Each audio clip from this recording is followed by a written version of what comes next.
The Husnock are a species of hideous intelligence. Lieutenant Worf admires Gaul, and Counselor Troy has a song stuck in her head.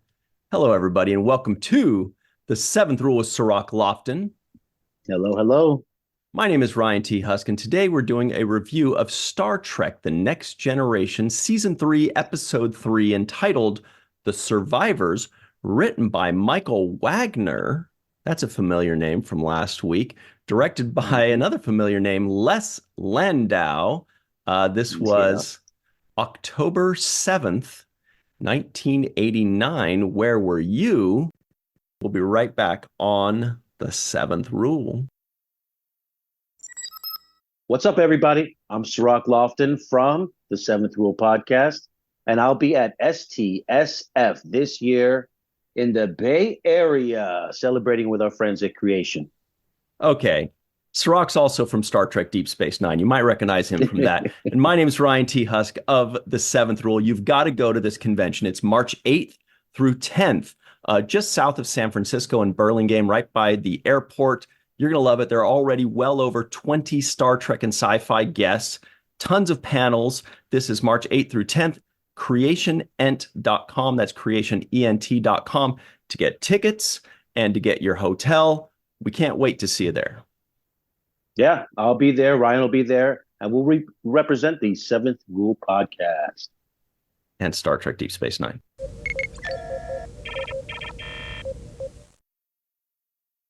What's up, Cirroc? How are you today? I'm good. I'm doing good.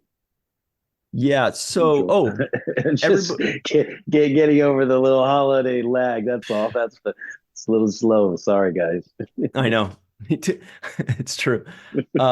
Everybody, please make sure if you are listening in on our audio podcast, give us a 5-star rating and a nice review. And just know that you could watch this entire episode on YouTube as well. If you're watching on YouTube, please like this video and subscribe to the channel. Hit the bell icon for notifications. Leave a comment and let us know what you think of The Survivors. Okay. Few things at the top. Cirroc, first of all, I remember this episode. I'm finally into the realm of the episodes I remember. I know you don't remember this episode. You've never seen any of these. But before we talk about that, the writer was Michael Wagner. If you'll recall, our buddy Melinda M. Snodgrass, who was our guest last week, mentioned that he was the showrunner for the first few episodes of season 3 and then left. So it was nice when I saw his name pop up. I was like, hey, that's the guy Melinda was talking about. Yeah, I saw that. And then she said that because of the kind of turmoil in the episode that she wrote, that he just basically couldn't handle the job anymore and quit. So I guess we're not going to get too much more Michael Wagner episodes. So this is kind of the last little bit of what he contributed to the show. But yeah, I'm interested to get into it. And, it had a feel. It had a nice Star Trek feel to it. Yeah. Do want to ask you, though, first and foremost, what you thought of this overall. Like, when I was about 60% of the way through it, maybe half, maybe a little more than half, I remember thinking, I'm worried that Cirroc's not going to like this one because, I'm not sure if I like this one. Like it was kind of, Yeah. it was kind of slow. It was a story. Now the ending was great and it all makes sense. What it was one of these episodes that was a story more than anything. It wasn't like crazy entertaining or exciting. It was a story. It was almost like a fable. It was almost like you remember that story, like when people see a picture of these two people 15 years after watching that episode, they go, oh, I remember them, oh, that little love story. But I don't know. How are you feeling about it? I did think it was a little slow. There were moments that I liked about it. There were elements of it that I liked, but overall, I felt the story was slow. It got me interested in the beginning, talking about the colony under attack. There's 11,000 people. I thought we were going to be seeing a situation where we go to a surface of a planet and there's one of those communities and everybody's kicking the hacky sack. And I was waiting for that moment, you know? And then it gets down to two, and then they look like they're in a house that's somewhere in Studio City in the Hollywood Hills or somewhere. It didn't, like the home itself, it didn't capture my attention in the kind of way that I was looking for, let's say. Um, it felt very, you know, at first I was like, is that the water treatment facility in the valley? Because it looked a little, the angles of the exterior kind of looked like it. But then I was like, no, this is a home. And it just was a little, it was missing the umph there because the mystery, and you know, when I watch these episodes, basically what I'm doing is it's a mystery. You know, I'm watching a mystery. I'm watching like a puzzle that needs solving, like a crossword puzzle of some sorts, you know, a visual crossword puzzle. And so you're watching it and you're trying to figure out what's going on at the same time as the crew. You're also putting yourself in the position of the different crewmen when you think about, oh, how would I handle it like this if I was given these orders, or what would I be thinking if I was the captain or the, you know, so you put yourself in different positions and you try to do the problem solving. You try to sit down and say, okay, I'll figure it out. You know, I'll figure out what Captain's got to figure out. Mm-hmm. And Mm-hmm. in this one, it was like it was obvious to me that this story was going to hinge and revolve around this couple, and that there was a mystery that was just very underneath and easy to solve. It wasn't that mysterious, you know. It's like you see the guy with the bloody hands and the bloody clothes, and you're like, I think you killed your girlfriend, bro. It's like it's not that difficult to figure out. No, So I fought this intruder, and then I yeah, ended right. up being unscathed, except for these weird nails on my claws on my back. Yeah, But then, yeah, it was yeah, okay. totally, it was, Yeah, I believe you. you So know, it was but one of those kind of things. along those lines, real quick, of where the location was, I just did a quick check. Malibu, California. It was a home in Malibu. Okay. Here it is. Now, obviously, this is extra added around. It looks like this kind of looks almost California-ish, but anyways, a home in Malibu, California. And also funny to see Riker doing his stunt right here, which is cool. Bring your kids to work day. That's probably maybe the inhabitants of the house. They could their thing is they get to watch. That was a fun stunt from Riker hanging upside down, right? Yeah, no, that was fun. I enjoyed that. I like the exterior of the house. Yeah. It was the interior. It was the interior that I kind of thought was dated to me. You know what? Now this is when I get my nitpick hat on and my nitpick glasses, and I say,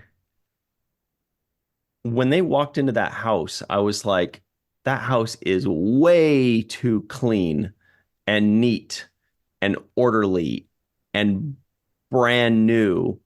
And like it was just weird. It was like I was like they were walking into, Malibu Barbie set. Like there wasn't, I No, don't know, make it quite. look It especially was. because I'm thinking what I was thinking, and the They reason it said kind of nuclear apocalypse, like it right. was used in. Exactly. The reason it jumped out to me was because I was like, well, they're the only two people left in existence as far as they know. What are they keeping the house that clean for? They're not expecting guests. Their clothes are perfect. Their rug is vacuumed. Everything's dusted. I'm like, for who? You're telling me that the two of them wouldn't start just wearing ratty clothes eventually and being like, whatever, I'll leave my jacket on the chair. Like, who are you trying to impress? Yeah, once again, they said a nuclear holocaust, which just destroyed the entire surface of the planet, where there were no living elements. And so you would think if you survive that, the last thing you're doing is vacuuming and dusting out. Like you're scavenging for food, you're opening cans, you're like you look, you got a gas mask on. I don't know what's going on, but it's not. It's more Mad Max, than Mm, it is Leave It to Beaver. That's what I felt when I was in the house. It was too clean. It was too too dated, beefy. and Yeah, but I guess the in-universe explanation, I'm sure that they could defend it by just saying, "Hey, it was all this guy's magic powers and whatever." But yeah, so yeah, they've got the in-universe excuse. But just for me, when I was watching, it was just kind of like it just kind of took me by surprise. By the way, Worf mentions it when he says one of his most famous lines ever, and when they go and visit the house, I was like, "Oh shit, that's right. This is the episode with the line." He goes, "Good tea." Nice house. It's just funny because he's just like thinking like, what do I don't know, nice house, I guess. yeah, What do people yeah. say? What do you want from me? But that's one of his that's probably top five Wharf lines ever, right there. Some Yeah. people might say it's number one, but everybody knows Well, good tea, nice house. yeah, I wrote it down too. I was definitely one of my memorable moments there, and that's why I say this episode had good moments in it. I liked seeing Riker get step into the trap, and that Geordi was able to see it at the last second and said no, and he was calling it Hmm. out because of his visor abilities, right? So just like little things like that are consistent with the characters that they've already developed. Like, oh, Geordi would be able to see something that you wouldn't see normally with your eyes, right? Something concealed. So I thought that's consistent. They used Counselor Troy's ability of, this was her psychic ability was, I think, properly used. She was sensing things. I thought it was Right. properly used in this episode as well. Right. That's something that, for all the times that I was crying saying they're not using Troy right, they're not using her special powers right, they're not using this. What I didn't think about was it could also be used as a weakness, which is a great way to use it is she's an empath. So how do you defeat an empath? Give them pain, give them stress, give them something telepathically that attacks them. That's also a good way to use that. Just kind of like with Data, his weakness is that he's not human. He doesn't understand jokes. He doesn't understand colloquialisms as much. And so that's also great to use her powers and her weaknesses. That's a great way to incorporate her into the story. And Marina Yeah, got to show off her acting skill. I was like, whoa, where did this come from? They actually let her yeah, act. Finally, it only took 50 episodes, but they're like, hey, you can act, right? Here's a scene. Check this out. Give this a shot.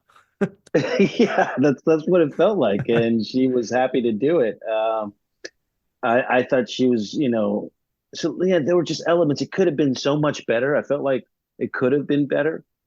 Um, and it's funny because just now while we're talking about it, I'm looking over the notes. I'm thinking what it reminded me of when you said, well, what did you think of this episode? Now I remember what it reminded me of, and that's a Twilight Zone episode. Yeah. Which one? And there's a Twilight Zone episode where they go to visit this man who's off on a space, he's on a space colony, and he's been there for a long time. And the astronauts are there to resupply him with more stuff, and they see that he's kind of gone mad a little bit, and that's because he made a robot woman to be his significant other, and he fell in love with her, and he basically loves this robot. And the guys who were the space astronauts were trying to say, "Hey, man, she's not real. Let's, you got to come back with us," or whatever it was. I forgot the whole story exactly, but they had to destroy the robot in order for him to have a realization that this wasn't a human being that he was already in love with, because he had grown to love this robot. Um, but it was interesting to me because it was basically about a man coping with uh, isolation, Hmm. and also creating something to be his companion. I mean, even in the Castaway movie with Tom Hanks. I mean, the Great volleyball, movie. Great Wilson. right? How do you create such a good movie with one guy? Yeah. Well, that's what you do, and I mean, not just one guy, one fantastic, great actor who's, It's a great script too, you though. know, But yeah, it definitely a was, great yeah, actor. Real yeah. quick, just on Castaway. Uh, I remember when I was watching it, and I was like, wow, this is really good. And I come to the realization that one guy is carrying this show, but or this movie, in order to do that, he needs somebody to talk to. Well, you can have him talk to himself. That's been done, but for an hour, so you give him this character, Wilson. So he's talking to that person. Really, he's talking to the audience and whatever. But I remember thinking, like, I wonder what that script looks like. It's all like direction. It's all action blocks. He comes, he's making Mhm. fire, making it's like 15 lines of making fire, stubs his thumb. And then Yeah. finally there's a line. There it is. Damn it. Okay. And then more blocks but still we're like, Yeah. so I wonder if reading it, they were just like, am I reading a book or a script, But anyway, it ended up beautifully. It's a brilliant script, I think. Yeah, brilliant script, and it deals with a theme that I believe is somewhere late into this episode, which is when you are faced with this kind of isolation, you know. Um, this was also kind of intertwined with a love story, but it also had a lot to do with isolation. He wanted to be he wanted to be alone with this illusion that he had created for himself, and because it was real enough for him. And I think that's the baseline story that I feel is also, contextually somewhere in that Twilight Zone episode, something that preceded this particular episode, Hmm. which is that Twilight Zone episode that deals with the emotional torment of love, of isolation, and those kinds of things. So I think there's elements of that in this episode. Yeah. Also, I think that the actor that portrayed this Dowd, Kevin, he did a phenomenal job. And I think the casting did a great job because he was supposed to play this character that really had a sadness in his eyes, a real gentleness, a real passivity, you know, and he played that. Like you could look in his eyes and see, even though he was a tall guy, he was the same height as Worf, so he's 6'4". He's got, kind of an imposing stature, but his eyes seemed very gentle. His eyes seemed very pacifistic. His eyes seemed sad, Mm-hmm. and so that was acting, but it was also great casting because I believed it. And he was, the character was somebody that went through, this unimaginable pain, as far as he perceived it. He lost everything he ever knew, including the only person he ever loved enough to just act like he was a human forever and just wanted to live out his life. And it's a beautiful love story. And what I was thinking towards the end was this felt like, because if somebody says, what's this episode about? You're really going to say, well, it's about this super powerful being that fell in love with this lady, so he pretended to be a human, and then the whole world got destroyed in some war. He ended up wiping out all these people, and then he recreated her to live with her together forever, in his own delusion because he misses her so much, whatever, right?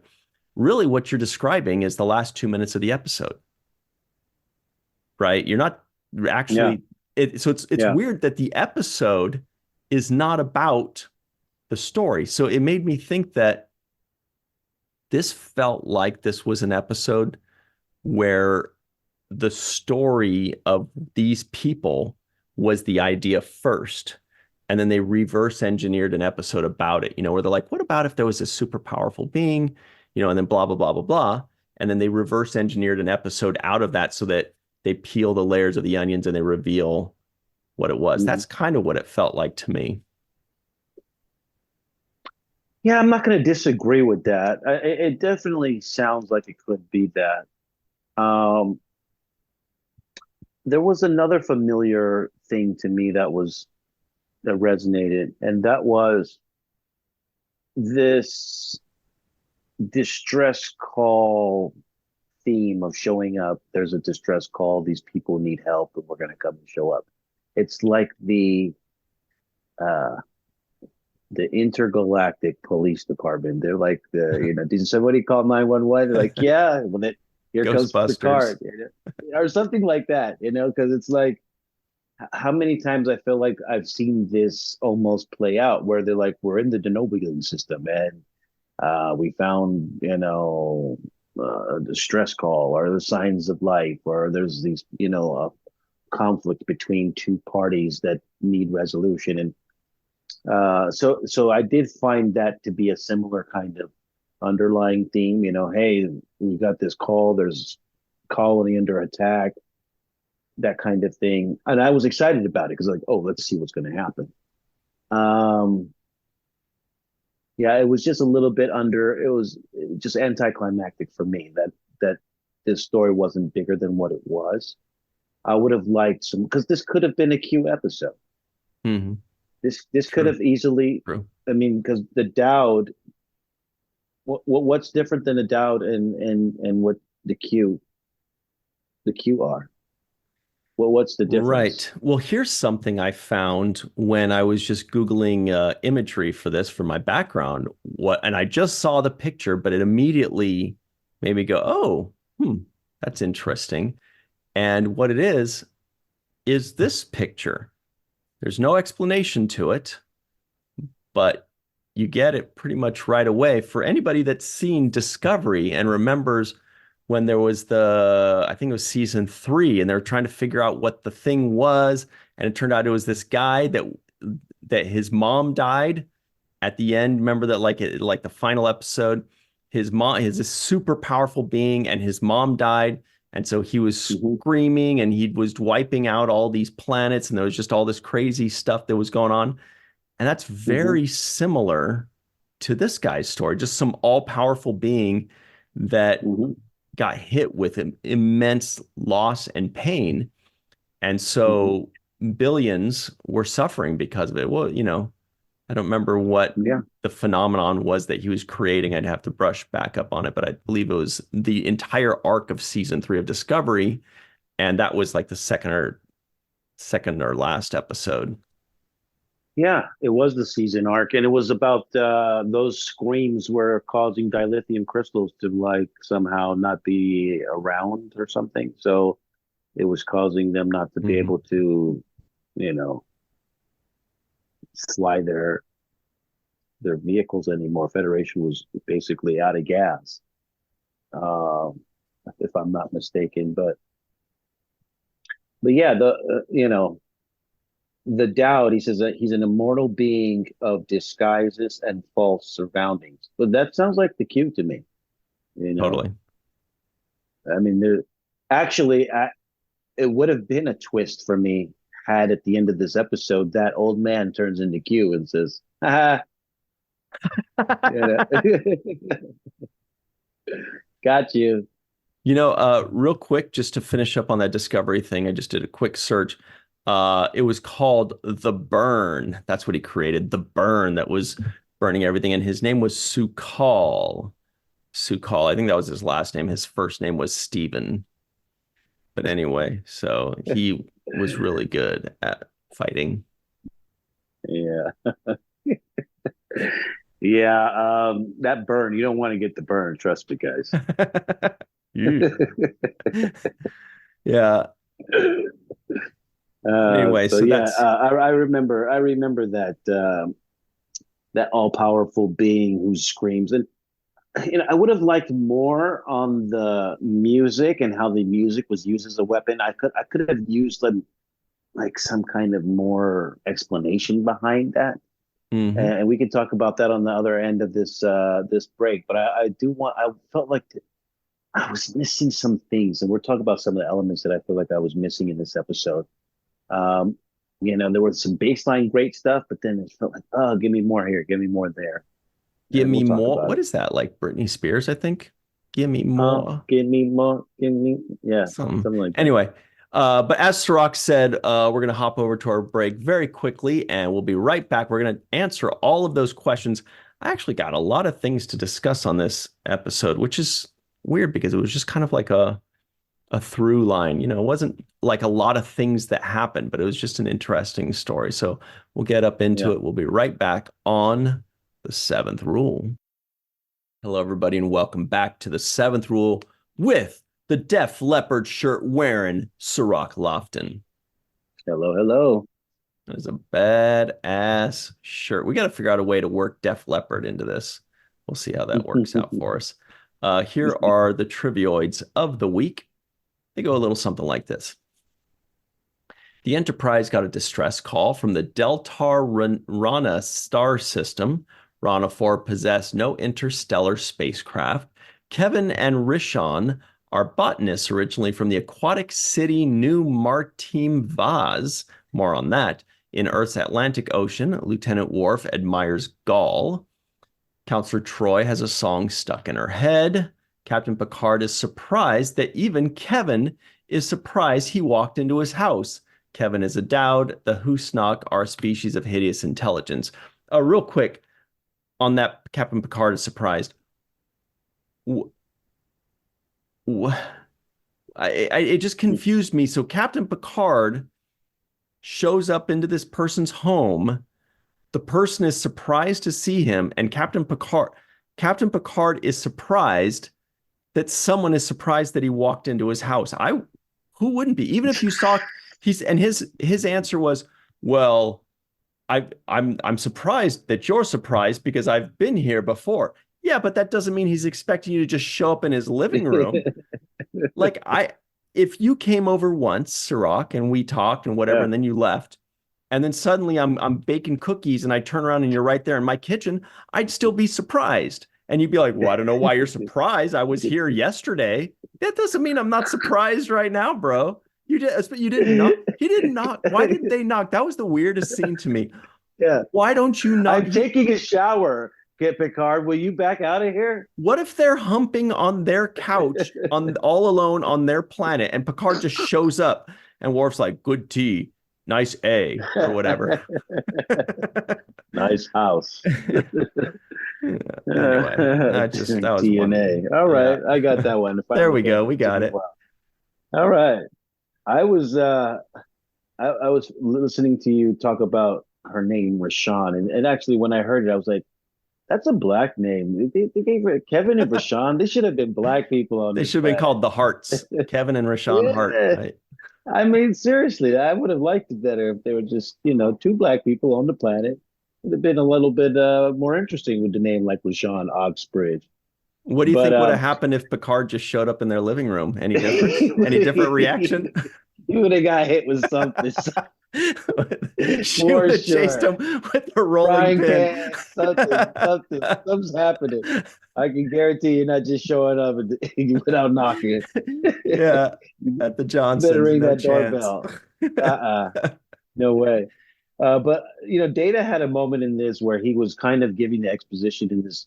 He's like, "Oh, I read about you," and I thought that's a clever use of Data. It's like, "Oh, we don't, we're not going to have him give the whole story and talk about it." He just kind of gave us a little rundown on, oh, she's 85, he's 85, she's 82, and the botanist and this and that.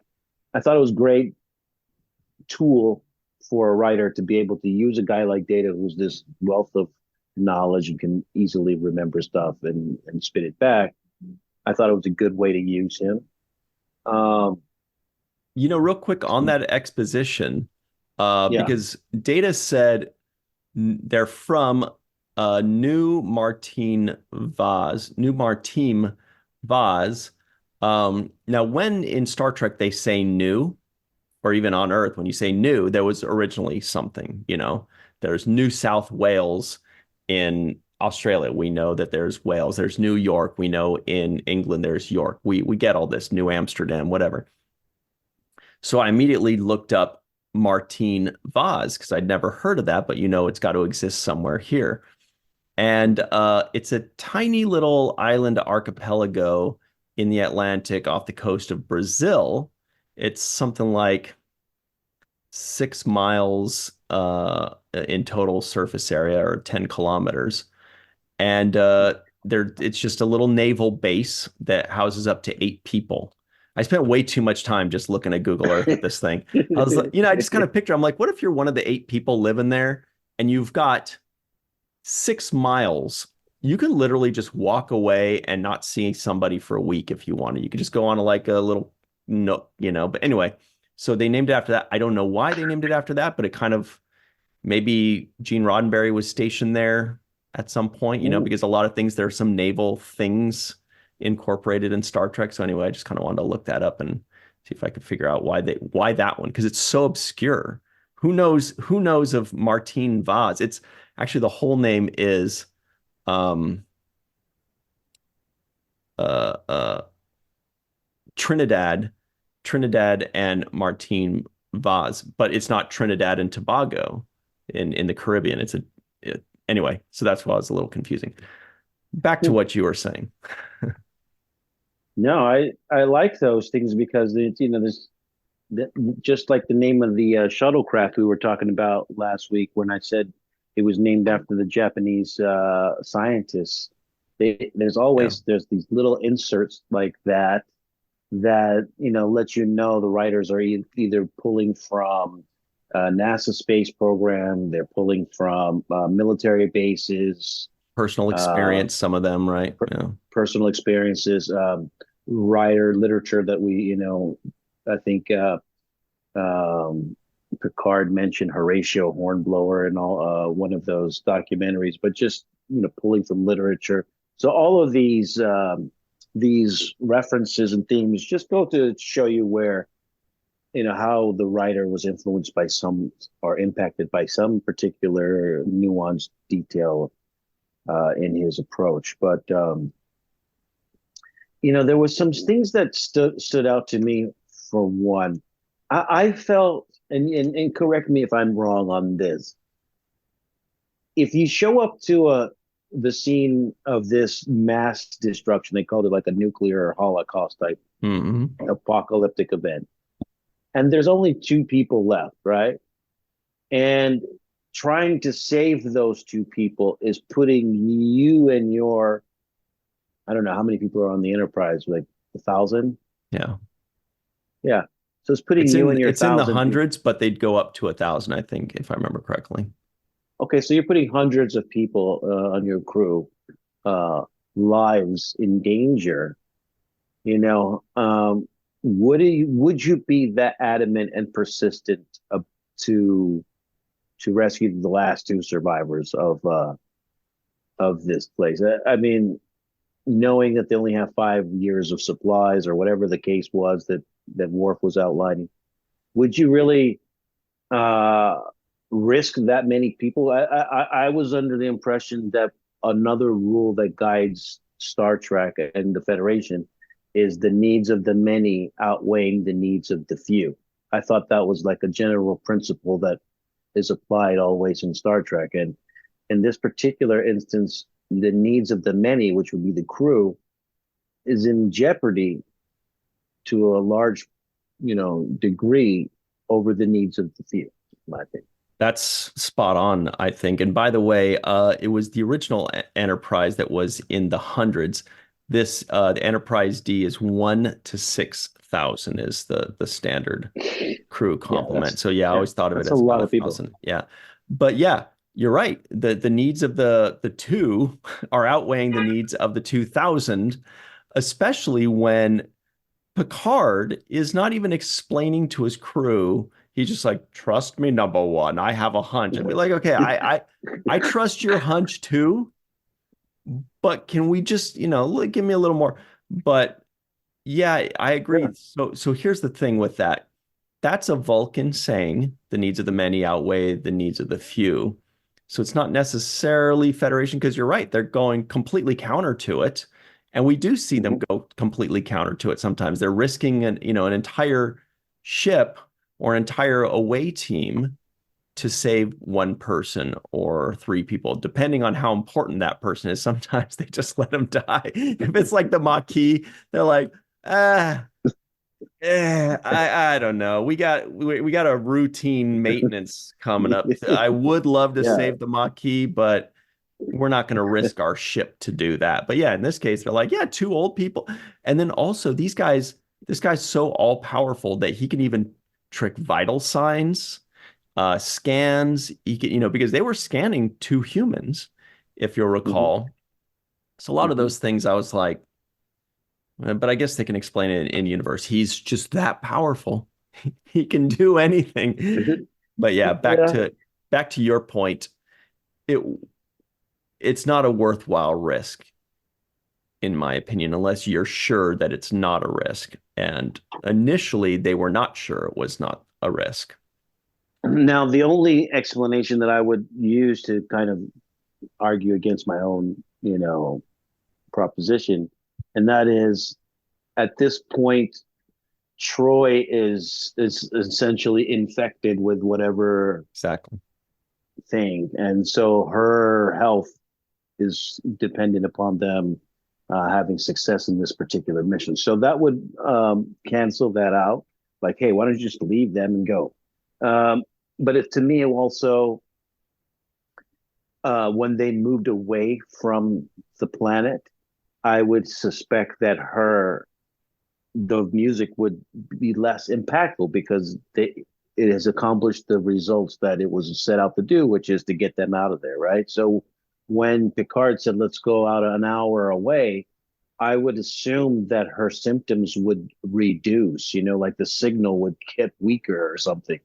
That's an excellent So, point. And it would be a fun part of the episode for her to be like, oh, I think I'm starting to feel, oh, now I feel terrible again. are you Like, going back towards the yeah, planet, yeah, yeah. Captain? So it's like it would be a direct connection, and that'd be an interesting way for us to find out that we're going back is her reaction to it. That you're right. That would be a really fun little element, and it would only add 20 seconds. Yeah, You could fit it in yeah. there. Yeah, I mean, it could be faint, and so it's like, hey, should we just leave and you will constantly hear this faint little thing, or do you want us to go back and try to fix it? That could also be an element of the storyline as well. But that's another thing. You went back. I wanted to go back to her performance though, because I think Marina had a good performance in this episode, specifically when she had the scene with Dr. Troy. I mean, Dr. Crusher. Hmm. And Dr. Crusher says, hey, okay, I can put you to sleep, and get you, in a meditative thing. She says, I don't want to sleep. And I thought the way she said that, she was pushing back, like, I want to experience this. I want to feel it. I want to understand what's going on here. I thought that was good pushback against Dr. Crusher in her performance, in her tone, in her voice. Also, when she said, it's not a dream, it's real. The way she delivered that line reminded me somewhat of how Sisko said, Hmm. it's real when he was in that Benny Russell Far beyond the episode. stars. Yeah. Yeah. Yeah, and I did think I when it first kind of started kicking in, my first thought was, is it healthy for a therapist to be hiding her ailment? Because she had Yeah, like that's this. I thought the same thing. Yes. I'm like, you're not leading by example here. If you're telling everybody, hey, you need to let me know if there's a problem, you need to talk about your problem, and then she's like, oh, I got a problem. No, no, no, it's nothing. That was Yeah. a little off. Although I do think that it was interesting that they chose music for it because the guy being a pacifist, he didn't want to like destroy this, like her senses. So maybe he just thought that was the nicest way to do it. I don't know, but yeah, it was a little off. And then, but then beyond that, maybe you could think, okay, maybe she's just not sure yet, so she's hiding it. Fine. But the second part of that is she has a responsibility, especially as somebody who has a gift that nobody else has on the entire ship. And her job is to let him know, hey, I'm sensing this. I'm sensing that. That's her job. That's her value. I'm sensing Hmm. this. She should also be saying it if she's saying, hey, I'm sensing something really weird inside of me. It might be nothing, but she has a duty to, just like if Geordi picked up really interesting readings from his visor, he would say, hey, Captain, might be nothing, but this tree is giving some really interesting readings, just so people are advised. So, I think that's kind of a miss there, in my opinion. Not major, Yeah. but it would just be adding to her skill. Number one, I wrote down in my notes, why isn't she sharing the fact that she's tormented by the music? I thought that was weird. You're the person who's the counselor. Your job is to get people to open up about their feelings and emotions. And here you are not opening up about your feelings and emotions. It was counterintuitive to the thing that you were practiced to do. So that was the first kind of, it actually took Picard to like rip it out of her a little bit, like he had to cry and say, oh, I don't even need your powers to sense that something is wrong with you. Like it was like, you look a mess. You're over here brushing your hair, and like he could tell that something's wrong with her, right? Then I also felt like, as part of detective work, she should also say, when you guys, to the away team that was there on the planet surface, she should say, when you guys were away on the surface of the planet, I started to hear music and it won't leave my head. Did you guys hear any music when you were on the planet? And that's Totally. when Data, who has a totally 1000% memory, can not only recall what happened, but probably could play it back, the audio of it, and say, oh, the music actually sounded like this, right? Yeah. So then the people could know the origin, do some investigation, and asking the old man, hey, this music that you played, is now inside of our crew member's head, and confront him about that. There could have been some investigative work done, that literally one question or one sharing of your experience, her saying, I heard music while you guys were on the planet, of the surface of the planet, and that music won't get out of my head.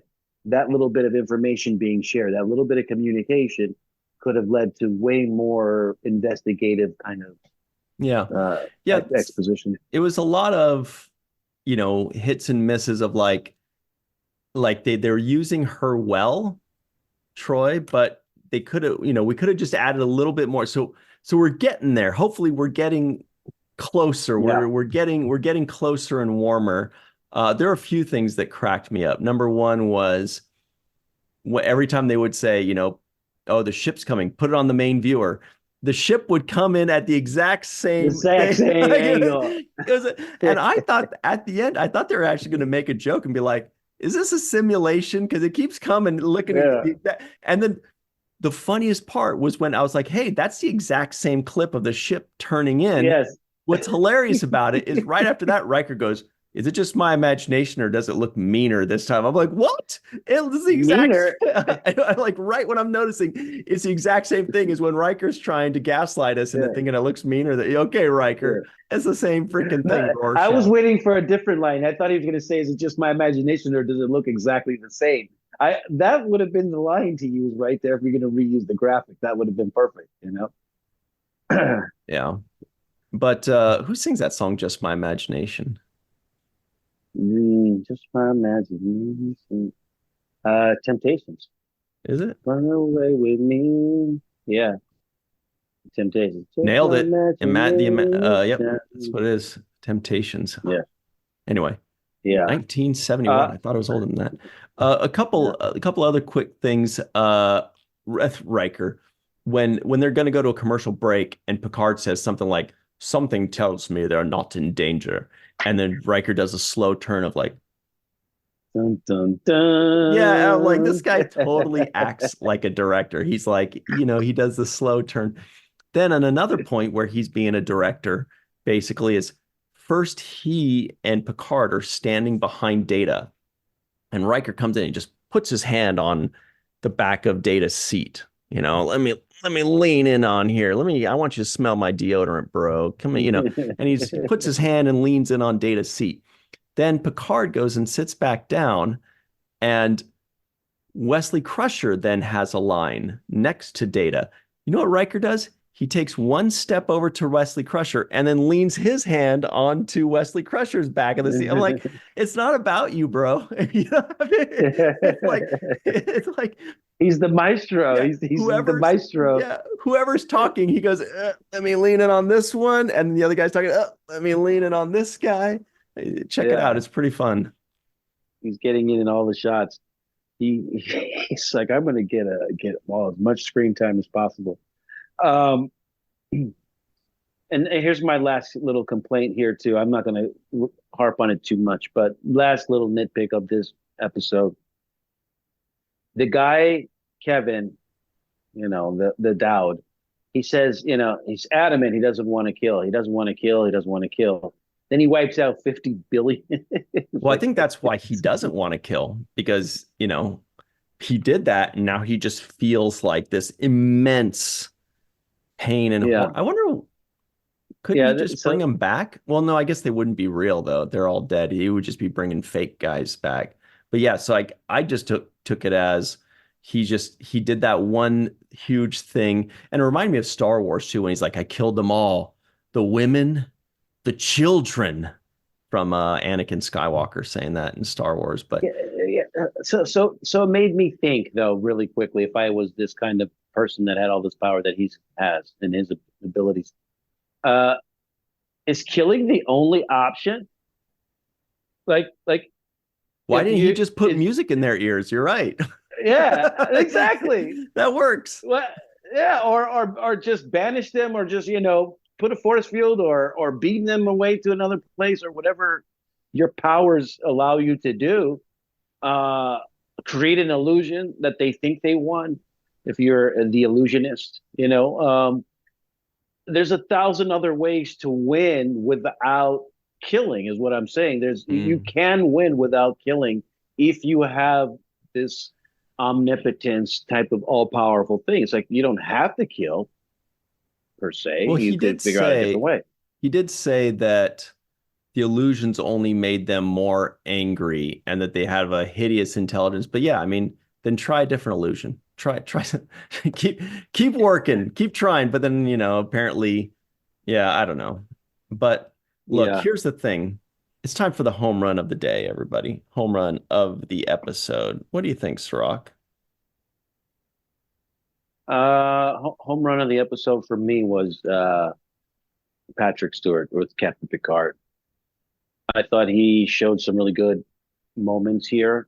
He did take the lead in a lot of ways. I felt like his leadership, his style is starting to emerge. I'm seeing him have confidence, have familiarity, not be such a prude. He looks more in charge. And yeah, I think that Picard's leadership skills were kind of best exemplified in this episode. And I'll tell you the moments that I thought it.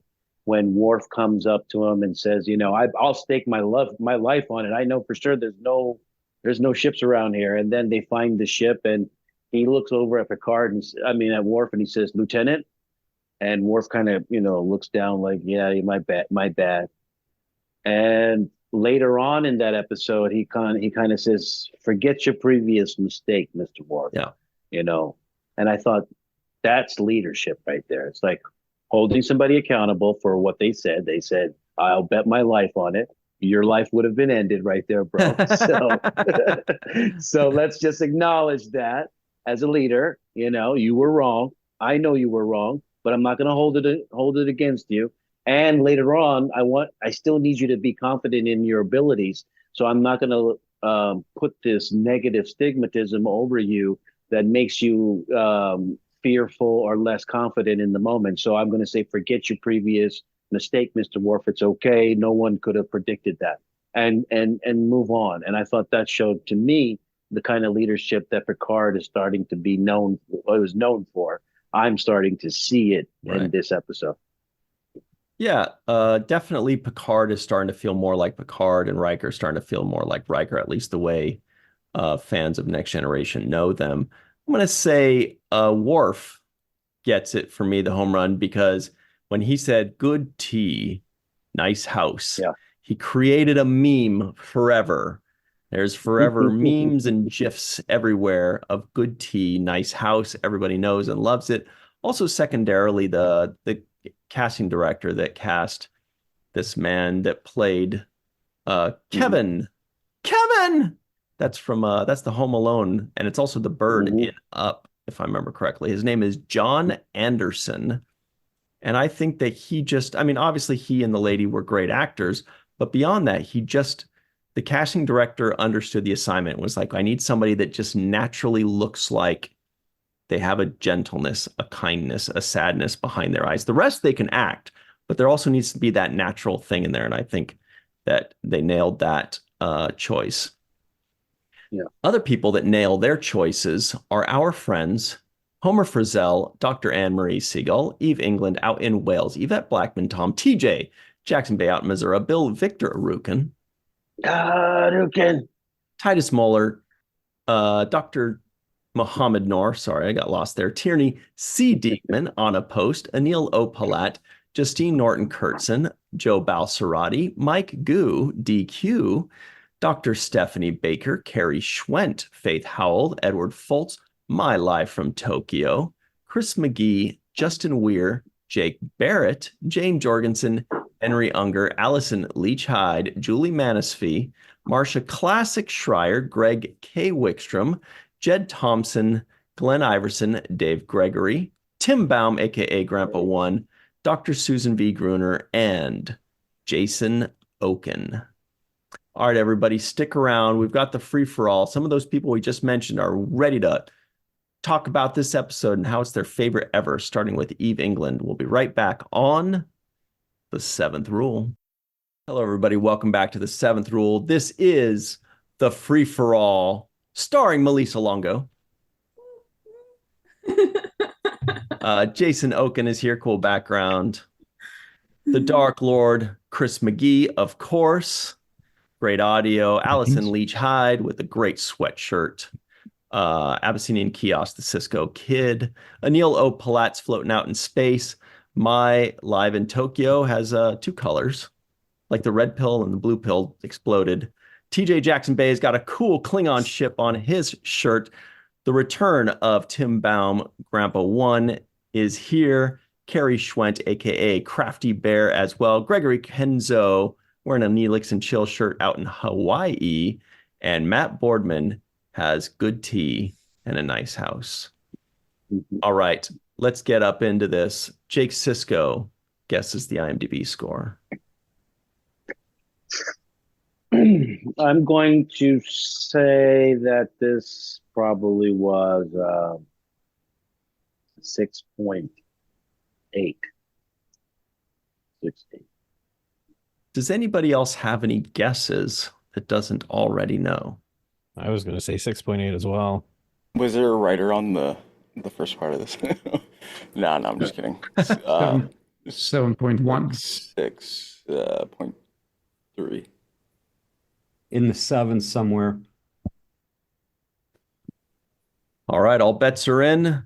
7.6. Oh, 7.6.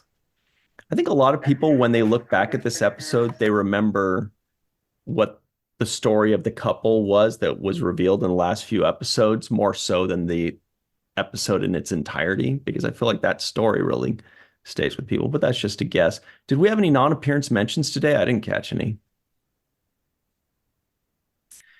Dark Lord says no, so it's definitely a no. All right, Melissa Longo, can you get us started on the right track? Let us know, what did you think of this radical episode? I do think the story stays with you because I know that it left an impression on me when I finished it. And I remember feeling it just, I watched it twice just to, I usually watch it twice just because I miss things all the time. So it's just for my brain, I watch it twice. But both watches, I thought, oh, well, how sad, how sad for him. And not only grief, that the grief that he's living with, but the guilt too of eradicating an entire species. That guilt is very prevalent, and it's very much married with the grief of losing the love of his life. And so I felt for him. I really felt for him, and the sadness that he carries. I do have a lot of things for left unsaid, but overall, I do think it was a pretty good episode, and the couple stories stayed with me. So I think that's why it's gotten such a higher score than some people may have given it. So yeah. Oh, and all of the shots were. This is from the stunt where he gets caught in the snare, and then all of the outdoor shots were shot at a Malibu beach house. So great stuff. Thanks very much, Melissa Longo. Cool shirt, by the way. Stembolt and Chill shirt. You wear it well. And it's a Les Landau directed episode. Yeah. Perfect timing. You're right. Nailed it. Deep God. Yeah. Jason M. Okun is here. What do you think of this one? Well, loved it. I mean, this is certainly a solid Next Gen episode. It's probably underrated, as we've seen by sort of the scores here. It certainly has a lot going for it. I mean, you have this sort of slowly building sci-fi mystery.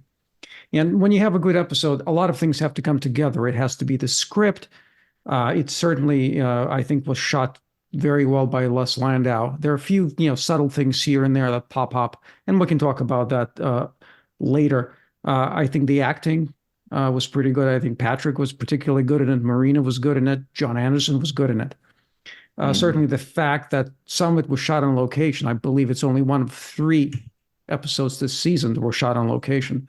So that it certainly has a lot going for it. I think overall, it's probably a script polish away from being truly exceptional, and we can talk about that later. But it's certainly an enjoyable hour, a different type of hour, because this is not the type of story we usually see. And I think you see the sort of the shades of something like this pop up in Star Trek again. I think there's a bit of this even in Shadow Play on Deep Space. There's a bit of this in one of the Enterprise episodes where somebody basically recreates their family, their loved ones, there with holograms. Here, obviously, it's a bit of a different scenario. But I think, this stays with us more than just a story. I think the themes kind of go on, and there's certainly a lot to talk about. Great stuff. Thank you very much, Jason. See, Jason liked this episode, you guys. Chris McGee, what did you think of this episode? Oh, well, now we're getting into the great episodes that I love almost all of them in the 3rd season, but so I can't really, I'm very subjective about it. But first, let's address the elephant in the room. How do you do? And then I'd like to ask, is Kevin's race, the Dowd, are they like, given their seemingly limitless powers, are they a member of the Q continuum, or perhaps an offshoot of the Q? Something I'd love to see if maybe in a book or something. I don't know. And speaking of the guest stars, of course, I thought they both sold their performances, just like Jason had said there. Sold them well. I believed in the backstory that Rishon tells. It's great to see, speaking of Rishon, great to see Anne Haney again, the actress who played Arbiter Else Renora in the DS9 episode Dax, one who said, "I intend to be here until supper, not senility." And of course, as mentioned, John Anderson in his role as Kevin Uxbridge, can't even say that name, with a singularly unique voice. I would have loved to hear him narrate an audiobook or two. That would have been fantastic. Also, in relation to him as a Dowd, I enjoyed the tragic backstory that, like you had mentioned earlier, Ryan, that's what a lot of the viewers focus on, even if they somewhat reuse it in a later episode with a more familiar antagonist. And I'll say any other nitpicks and other thoughts for things left unsaid. Did you happen to catch the some kind ofs in this episode? Tell us. There were two of them. One was when Dr. Crusher, after the crew discovers the untouched plot of land at the beginning, she says it must be some kind of illusion. And then Kevin, while greeting the first away team, says, "Go back in the house, Rishan. This could be some kind of a trick." Ooh. So we got two in this one. Good one. Very nice. And Thanks. my memorable quote of the episode, I always end with that, is instead of the good tea, nice house, which we all know and love, I'll go with something a little bit different, which is, "My apologies if I interrupted a waltz." Oh, yeah. Good one. Thanks very much. Chris McGee, the Dark Lord. Allyson Leach-Heid is here. What's up, Allyson? What do you think of this one? As I've watched this episode, as I've gotten older, I've liked it more and more. As a kid, I didn't particularly like it because I didn't get it.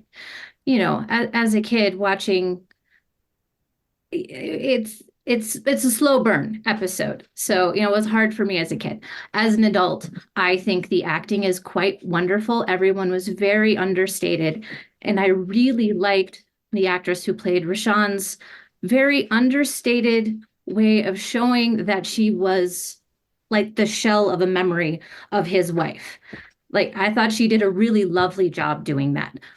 And as Melissa said in the text chat, that yes, John's wife, who played Kevin, had died the previous year. And so this was an exceptionally hard episode. He almost didn't take the role.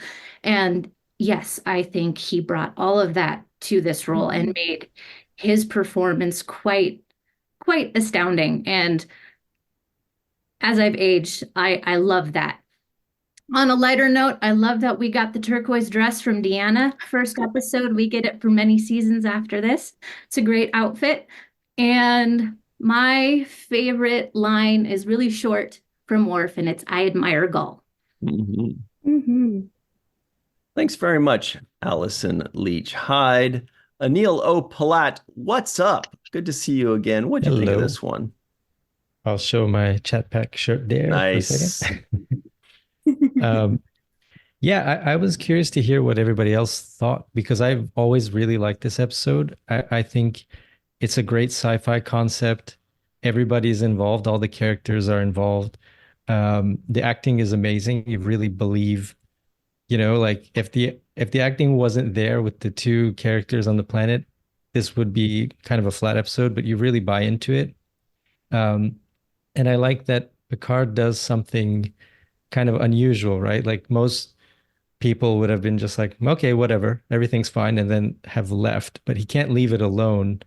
And that kind of tracks into his character really liking these mysteries, you know, that comes up, you know, in other episodes where he can't, or the crew can't leave these unknown things just, you know, left like that. So it's a really great kind of use of all the characters, and they really fit into this story. And yeah, it can be a metaphor for so many things. You know, they're so, it's almost like you know, I was thinking it can be an environmental message. You know, like being disconnected from your environment and living in sort of a virtual reality, which we can all kind of relate with. You know, so there are a lot of things that I took away from this episode watching it again. Is sort of in the modern times.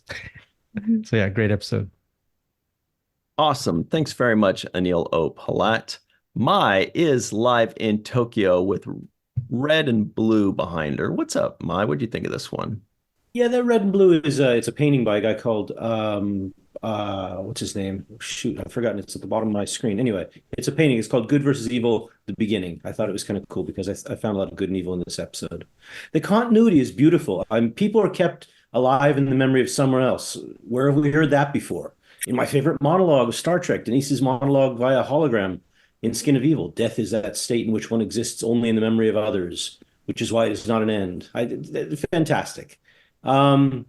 Regardless of whether the punishment of the Husanak was appropriate, Kevin felt shame and distress. To him, he had done something so egregious that he sentenced himself to life on Rana 4. And allowing this race to live on in the form of this the illusion of his wife, he was in fact allowing that that race to exist in the memory of another. So no end, just happy memories. But I wonder if any of us really have the capacity to be truly altruistic, or if it's always tinged with a bit of selfishness or ulterior motive. I think this anthropomorphized space being that Kevin was, in taking the human form, also took on the human failing of being unable to do a purely good deed. And this tension, this battle between his goodness and his purity of heart, colored by his anger and his shame, I think make him and this story very human and relatable. And I think it's exactly this tension that makes this a great episode. I think it's definitely underrated. I agree with that statement, and which gives each of us much food for thought. So I want to leave you with the words of a modern philosopher regarding this that were uttered about half a century ago. And it goes like this: there are two paths that you can go by, but in the long run, there's still time to change the road you're on. Nice. Excellent. Thank you very much. Live in Tokyo. TJ Jackson-Bey is live in Missouri. What's up, TJ? What do you think of this one? What's up? Oh man, I love this episode. I always have. But I thought a little bit differently, like I do these days, watching it this time around. And it made me think about, kind of along with what Mai was saying, the things that fear and anger can motivate us to do or cause us to do, even if we have a resolve against that thing. And in this case, anger against the Husnak made Kevin keep them out of existence.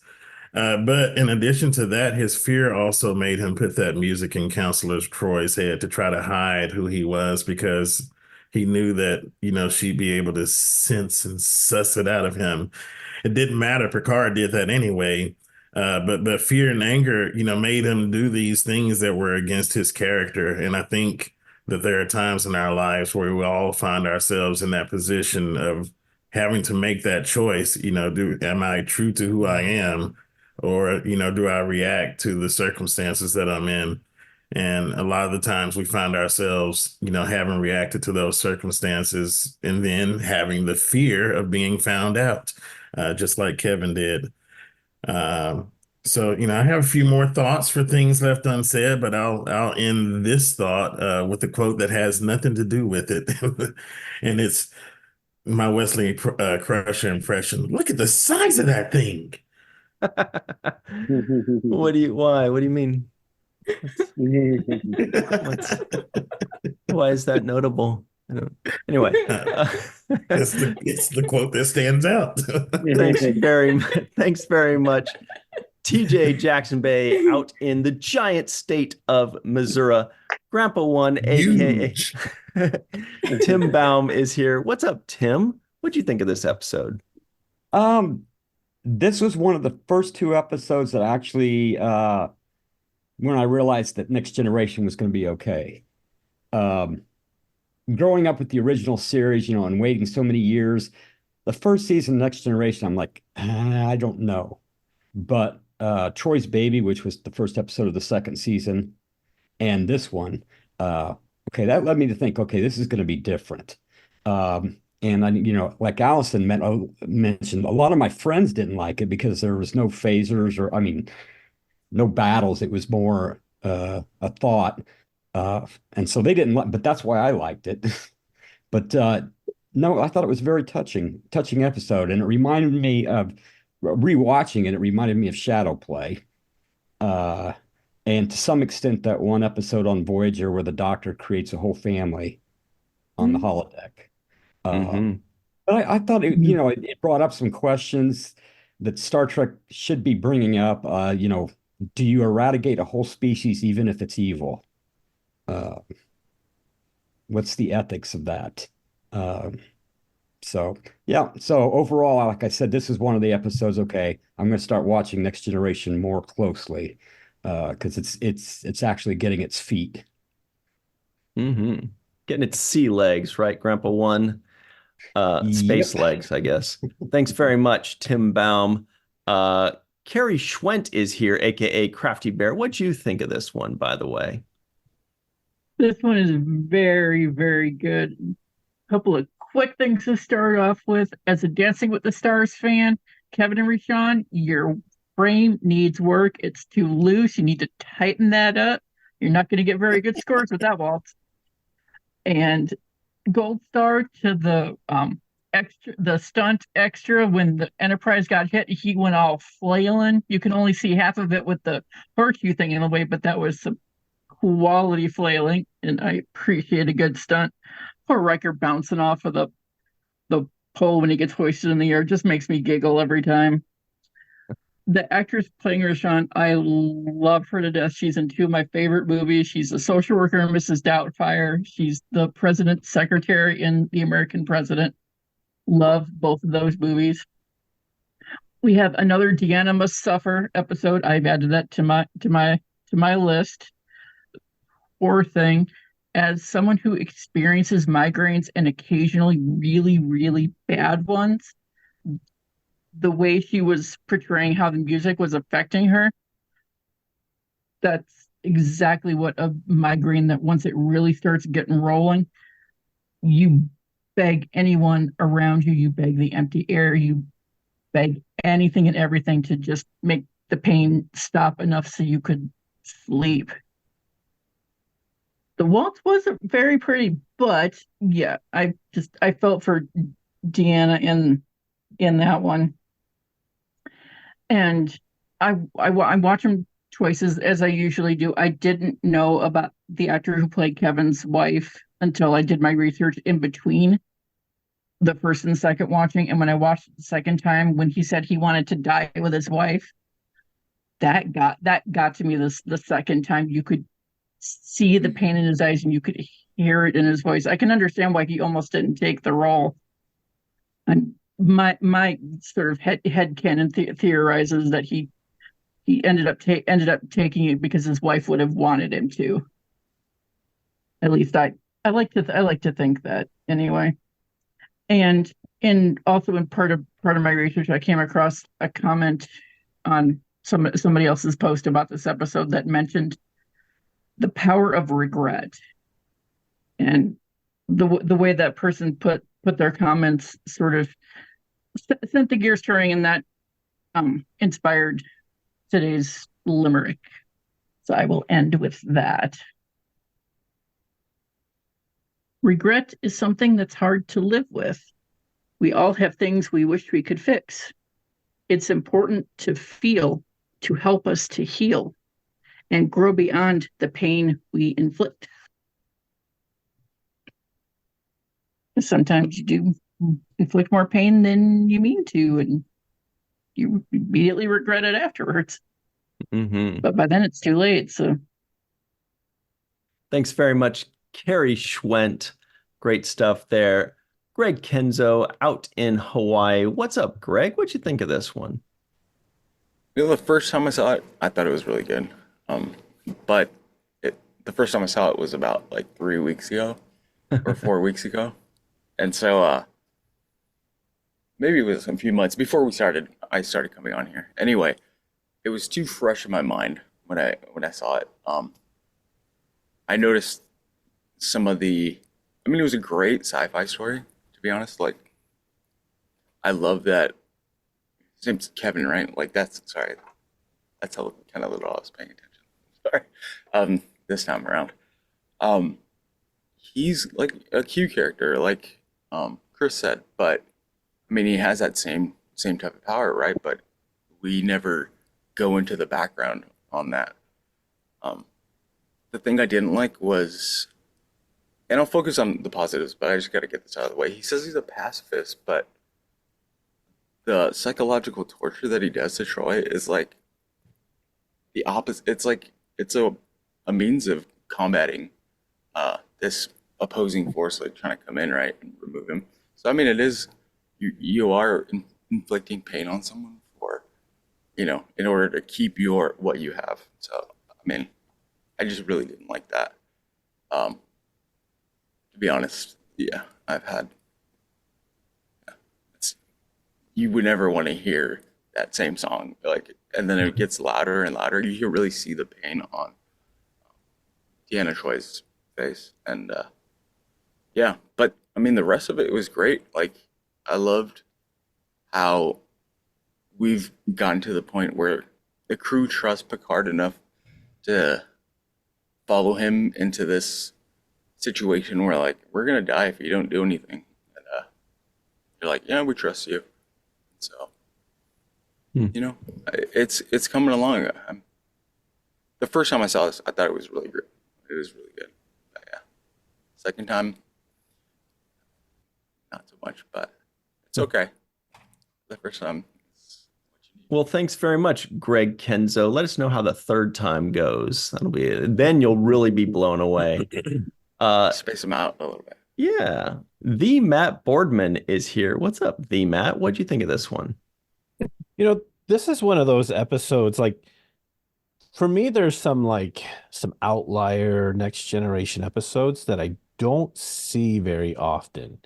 And, you know, just in passing. And this is one of those episodes that it's kind of like one of those anomalies for me. And every time I watch it, I'm like, oh yeah, that is part of Next Generation, because I don't know if I would say it's a fan favorite or anything like that, but I always kind of forget about it. And it's not because it's a bad episode, but I just remember being the first few times watched it, just being somewhat traumatized by the fact that Troy has this song playing over and over in her head, because I don't know, I'm sure we've all had that moment where we've had a song that just will not leave your head. And I've had that, like, laying awake at night and I'm like, oh my gosh. And it's usually the worst song in the world. And you're just like, I hate that song. Why is it in my brain? And it's because it's messing with me, right?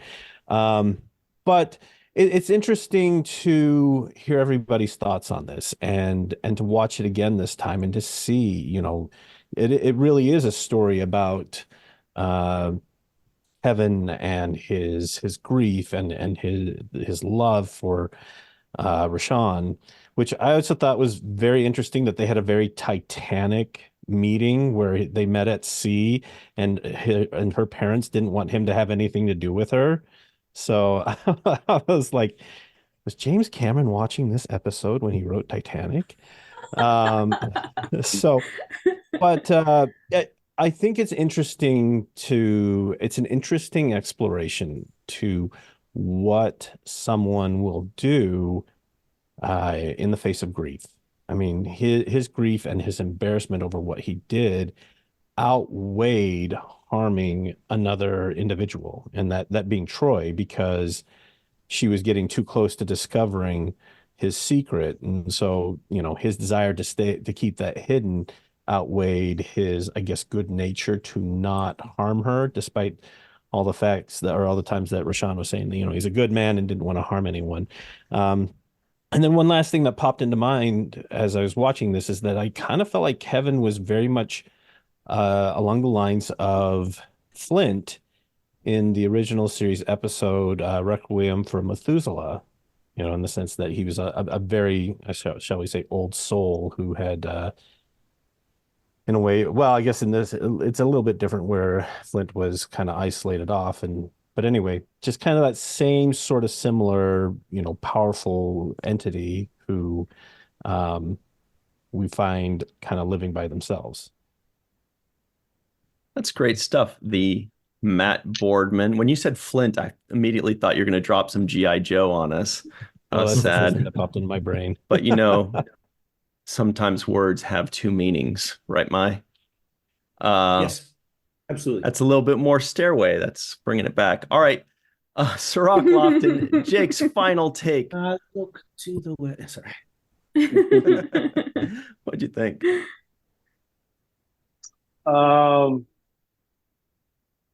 One, I just, you know, Rana 4 is the abbreviated name. It's actually Mera Rana 4. All right, we got TJ got that one. Little Mera Rana. What's the rest of the number after 4? 20, I guess. Yeah. That'd be the logical thing. So yeah, I have a knock joke out of this, and that is knock knock. Who's there? Who's there? Who's knock? Oh, Who's very knock? good. Who's not going to watch this episode? I thought you were talking about the okay, Who's Knocks, right? Very good. Yeah, I was like, is that an alien I don't know? Yeah, well, they're gone, so they won't be watching. Flag from Grandpa. I appreciate that. Thank you very much. No, one of the themes that I thought was big in this episode, it was a small line, but it actually, stood out to me after hearing everybody talk about what, they take away from the episode. And that was the line that Picard said something about fighting back. And the wife said she would fight back. And Kevin said he wouldn't fight back. And it reminded me of those kinds of splits that couples have when there's a fundamental difference between them that literally ends up becoming the thing that breaks them. And in this particular case, he was trying to be the pacifist and not be involved. And she couldn't stand seeing everybody, being wiped out and eliminated. So she had to be involved. And it was one of those things where it's like, this is a fundamental difference in who we are. I can't stand by and watch everybody get destroyed. And he could. And I think that was the thing that the real grief was about, was that he didn't intervene before she made the decision to get involved, because he could have spared her, he could have saved her if he had intervened before. And it kind of reminds me about, sometimes you want to stand on the sideline and not be involved, and you're like, oh well, I'm going to play, Switzerland, the neutral party, and then sometimes the situation gets to the point where you have to be involved. Otherwise, it's the end of your life and the end of the world that you know. And so sometimes it forces you to be involved, even if you don't want to be involved. And so it made me think about those kinds of questions that we face, and those moments when you might see a couple fight and you're like, hey, I think he's being too rough with this woman, and I need to step in, and or should I be involved or not? And there's always that, like, I don't want to be involved moment. But then there is like the moment where if I'm not involved, then this could really end badly. So those are the kind of tough decisions that I felt like it was being placed in this particular episode, about picking a side and when not to insert yourself in a situation that you think is basically existential to your existence, right? He's facing annihilation essentially. And I thought that was a big theme, and I felt like the regret he had was acting late, waiting too long to intervene. So that was one of the things for me that really kind of resonated as I was listening to everybody's take. I got more bad jokes on the other side of the break, so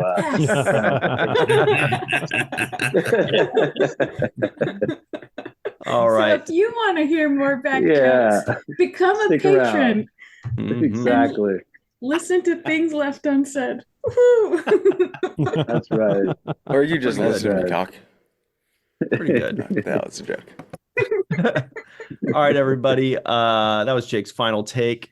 Thank you very much to Melissa Longo, Jason Okun, Chris McGee, Allyson Leach-Heid, Anil O, Polat, My Live in Tokyo, TJ, Jackson-Bey out in Missouri, Grandpa One, aka Tim Baum, Carrie Schwent, Greg Kenzo out in Maui, Matt Boardman, Oahu, sorry. Yeah. You did the O. I got you. Out in Oahu. Thank you all very much for Cirroc Lofton, myself, Melissa Longo, and Aaron Eisenberg. We appreciate you all for joining us, and always remember the seventh rule.